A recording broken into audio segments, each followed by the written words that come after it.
La sexualidad en realidad a mí me gusta resumirla como, en algún momento decía lo que somos y creo que es más pertinente decir lo que estamos siendo, porque Ujú. tiene un componente, la sexualidad cambiante, permanente. Nosotros nos acompaña desde antes de nacer, desde que se enteran que nos están gestando y toda la información que traemos desde ese momento y que nos van incorporando, ¿no? De mi hija o mi hijo o mi hija va a ser de tal o cual manera, o de hecho el mismo contexto ya que va acompañando, el lugar a donde te van a recibir, cómo, todo eso va ya formando también parte de lo que va a ser tu sexualidad, la influencia que vas a tener, y la sexualidad te acompaña por lo menos hasta donde sabemos de estos planos, hasta que te mueres. O sea que nunca deja de modificarse tampoco a través de los distintos momentos y las etapas de la vida, los momentos cruciales, como por ejemplo el pasaje de la niñez a la adolescencia o de la adolescencia a la juventud, a la adultez. En esos momentos vamos teniendo como cambios más significativos que también van modificando nuestra sexualidad y después, en el medio de esas etapas, también tenemos como otros componentes que la van nutriendo, ¿sí? Pero, y no tiene que ver con la genitalidad, Es que ¿o sí?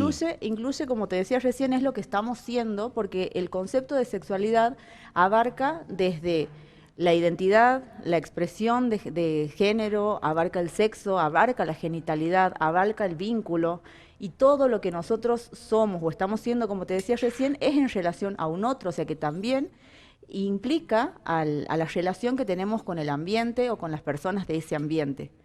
O sea, es mucho más amplio que solamente sexo, como decíamos recién. Claro. Y el sexo es genitalidad, por un lado, lo puedes tomar desde este lugar, como la genitalidad que tenemos, que no nos determina obviamente a quiénes somos. Eso es el componente cultural que se suma y como que de alguna manera vamos naturalizando nosotros o reduciendo también a la genitalidad todos estos componentes culturales que van formando a la persona que somos. Y por otro lado lo podemos también tomar también como el sexo como una actividad, como cuando tengo sexo con alguien, ¿no? Podemos hablarlo desde Y, estos dos y lugares. tiene que ver con una cuestión de autopercepción también, de cómo me siento o cómo me identifico. Porque esto de la genitalidad está muy asociado a varón-mujer. Punto. Se terminó ahí. Sí. Y ahí es donde te termina la discusión algunas personas que no admiten que la sexualidad es mucho más amplia. Sí, que de hecho hasta cuando hablamos de la genitalidad no solamente existen dos sexos, ¿no? Podemos hablar de un tercer sexo y también ahí empiezan ya las violencias. En el momento en el que una persona, por ejemplo, nace con una genitalidad no definida, muchas veces quienes toman la decisión de definir la sexualidad, o el sexo en realidad en este caso, es el equipo médico. O sea que En si base tal a... vez en base a lo que se les ocurre, ¿no? Ujú. Determinan que vos vas a tener una genitalidad femenina o masculina de acuerdo a lo que les pinte, básicamente, y después de ahí vos te tienes que ir acomodando a esa genitalidad. Y te someterán a tratamientos médicos para terminar de definir esa Por genitalidad ejemplo, para que se desarrollen por más ejemplo, alguno de los dos. sí, una lucha de la intersexualidad es que se los reconozca como un tercer sexo y que ni siquiera se tomen esas atribuciones en el inicio de la vida. O sea, acabas de nacer y ya te imponen que vos tienes que ser hombre o mujer de acuerdo a la genitalidad, cuando en realidad esos son conceptos mucho más amplios que están influidos por la cultura, no por la genitalidad. Eso es algo que hemos ido creyendo. O sea, es una creencia, nos han inculcado esa creencia, el binarismo de que todo es o femenino o masculino. Y parte de la genitalidad es como la defensa, ¿no? Como, bueno, pero si te decimos que sos mujer porque vos tienes vulva o porque tienes pene, sos un hombre, cuando en realidad tiene que ver con toda una construcción cultural. Dijiste pene y no dijiste pajarito. No, no.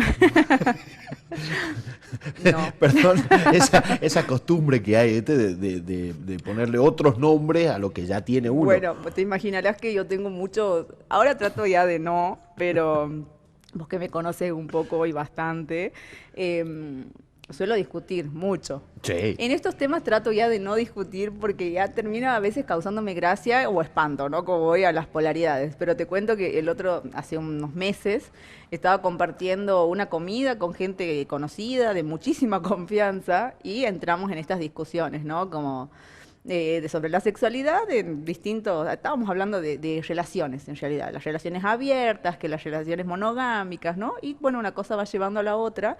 Y en un momento, esta persona con la que yo estaba discutiendo me dice, pero bueno, se van a los extremos también. Ahora hasta en las publicidades a la hora del almuerzo salen vaginas.